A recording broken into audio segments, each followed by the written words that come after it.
आप लोग भी भगवान को दोषी ठहराते हैं कि हमें भगवान ने बहुत सारी सुख सुविधाएं क्यों नहीं दी जैसे दूसरों को दी। तो मैं आज आपको बताती हूँ, हमें भगवान को हर समय धन्यवाद देना चाहिए, क्योंकि भगवान ने जो यह जीवन हमें दिया है वो बहुत ही ज़्यादा अद्वितीय है। हर दिन हमारे लक्ष्य को प्राप्त करने की ओर काम करना चाहिए। हम सभी अद्वितीय व्यक्ति हैं और इस दुनिया में कोई भी आपके जैसा दूसरा पैदा नहीं हुआ है और ना ही होगा। इसलिए अपने व्यक्तित्व का आनंद लें।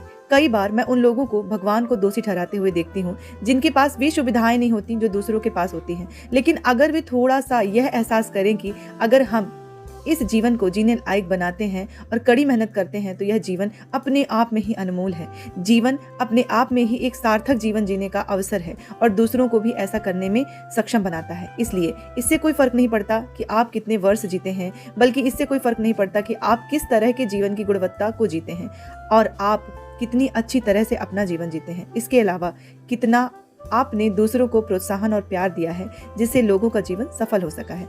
दूसरी ओर मृत्यु का भय हमेशा हमारे जीवन पर मंडराता रहता है।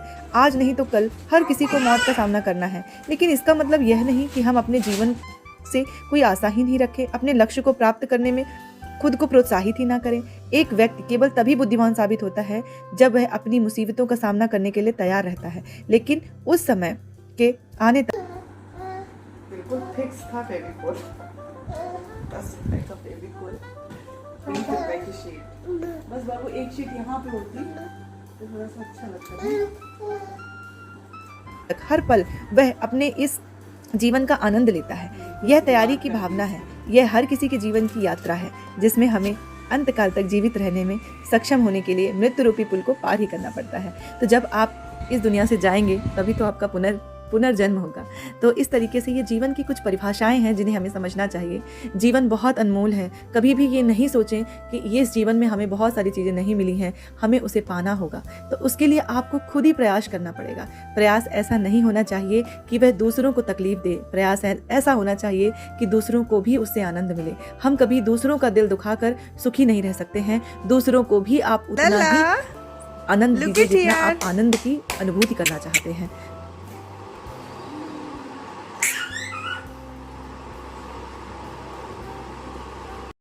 तो जहाँ चाह होती है वहाँ राह निकल ही आती है। तो आप लोगों ने देखा मेरा मंदिर पूरी तरह से अच्छा नहीं लग रहा था, उखड़ा हुआ था, वहाँ की दीवारें उखड़ गई थी। तो मैंने ओनली 30 रुपीज़ खर्च करके वहाँ पे सुंदर सा मंदिर अपना सजा लिया है। तो देखा आप लोगों ने 30 रुपीज़ में भी मंदिर सज जाता है।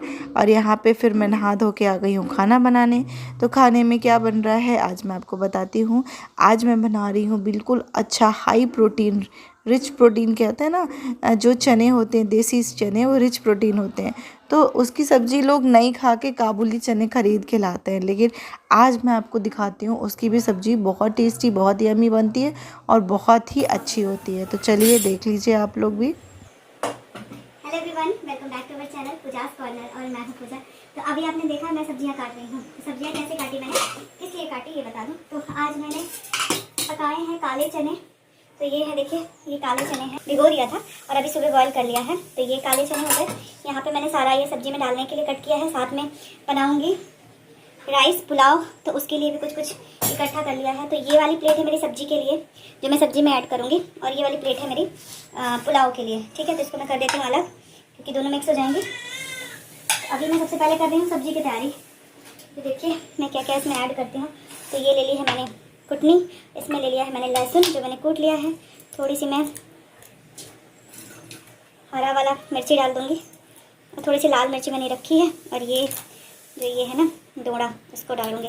इसको हम लोग डोड़ा बोलते हैं, इसको बड़ी इलायची भी कुछ लोग बोलते हैं, डोड़ा बोलते हैं। इसको डालूँगी इसमें, और ये छोटी इलायची भी डालूँगी, है ना। इसी का बहुत अच्छा सा फ्लेवर आता है इसमें।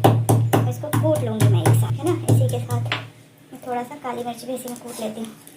अरे कुकर में, है ना, कुकर में बनाएंगे तो बिना उबले आलू का भी बन जाता है।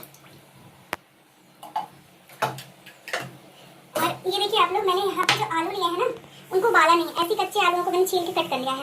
तो इसको इससे बनाएंगे तो बहुत बढ़िया बनता है जब हम कुकर में बनाते हैं। तो अभी मैं डालूंगी इसमें थोड़ा सा जीरा, ठीक है ना। उसके बाद ये मेथी डाल रही हूँ, थोड़ी सी राई डाल रही हूँ, थोड़ी सी धनिया डाल रही हूँ और थोड़ी सी जीरा डाल रही हूँ। ये सारी चीज़ें डालेंगे फिर मैं इसमें ये डालूंगी जो मैंने कूटा था पूरा।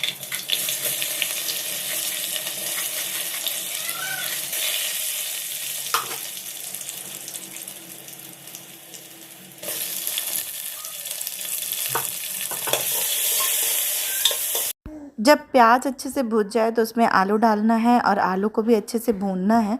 भूनने के बाद इसमें जो मैं मसाले डालूँगी पूरे जो रेगुलर मसाले हैं वो मैं यूज़ करूँगी। तो यहाँ पे मैं धनिया पाउडर डालूँगी, थोड़ी सी हल्दी डाल दी है मैंने और नमक डाल दूँगी। ये धनिया पाउडर रेगुलर जो हम यूज़ करते हैं सब्ज़ी में, कोई मैंने अलग से मसाला इसमें पीसा नहीं है और ना ही मैंने प्याज को पीसा है। सिंपल से बना रही हूँ। टमाटर को भी मैंने काट लिया है और काटने के बाद कुकर में बढ़िया अच्छे से इसको भून लूँगी, मतलब प्रॉपर सब्जी के जैसे ही बनाना है। और उसके बाद ये जो चने हैं उनको डाल के और सीटी दिला दूँगी। तो उसके पहले मैंने इसमें डाला है थोड़ा सा कसूरी मेथी, जो जिसका टेस्ट बहुत ही ज़्यादा अच्छा लगता है सब्जियों में, और थोड़ी सी मैंने हींग डाल दी थी, पहले मैं भूल गई थी।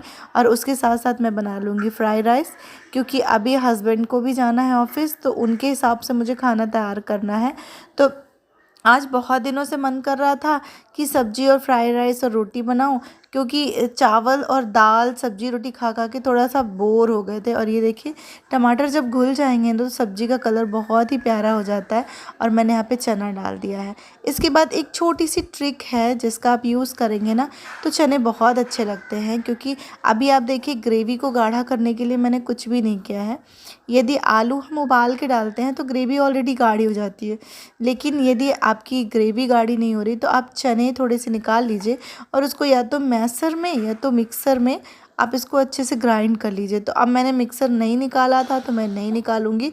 और फिर मैंने इसमें गर्म पानी ऐड कर दिया है और अच्छे से इसमें सीटी दिला देंगे। तो ये सब्ज़ी बहुत ही टेस्टी होती है, क्योंकि इसमें मसाले इतने बढ़िया से पकते हैं ना कुकर में कि उसका टेस्ट, वो देसी वाला टेस्ट आता है, बिल्कुल जैसे आपने कढ़ाई में गांव में चूल्हे में बनाया हो। और ये देखिए ऐसा हो नहीं कि किचन में काम करो और बर्तन ना निकले, ढेर सारे बर्तन हो गए हैं। और यहाँ पे मैं अब बना रही हूँ काव्यांश के लिए भी खाना, क्योंकि अभी हम लोग के लिए खाना बन चुका है। तो मैं उसको इस टाइम पे कभी एप्पल को बॉईल करके ग्राइंड करके दे देती हूँ, तो कभी मतलब कुछ कुछ चीज़ें अलग अलग देती रहती हूँ। कभी कभी उसको मैं पपीते ऐसे मैश करके दे देती हूँ। और यहाँ पे देखिए मूली के पत्ते, आप लोग भी खाते होंगे ना, मुरवाती, हम लोग इसको मुरवाती बोलते हैं। मूली के पत्ते को ऐसे कच्चा ही काट के खाते, बहुत टेस्टी। स्टैंड अप, वेरी, अरे गिर गया।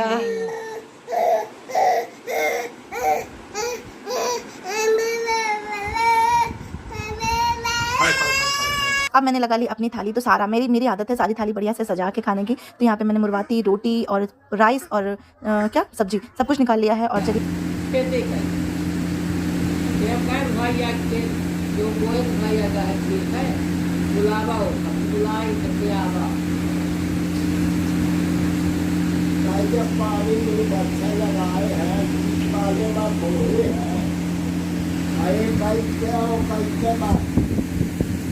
नहीं हुआ खर्चा है, ऐसे धान हो चुका कढ़ाई का घर पर होगा कराती हुआ वाली धान ही आया है। अब तोड़े भेजे रहना ठीक है।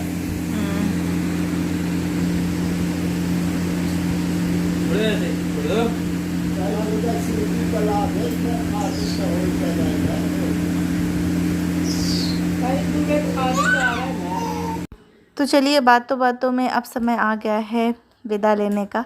फिर से आएंगे एक नए ब्लॉग में, नया ब्लॉग लेके। और कैसा लगा आपको आज का वीडियो ज़रूर बताइएगा, और चैनल पे नए हैं तो सब्सक्राइब करिएगा। Thank you for watching. मिलेंगे नेक्स्ट वीडियो में।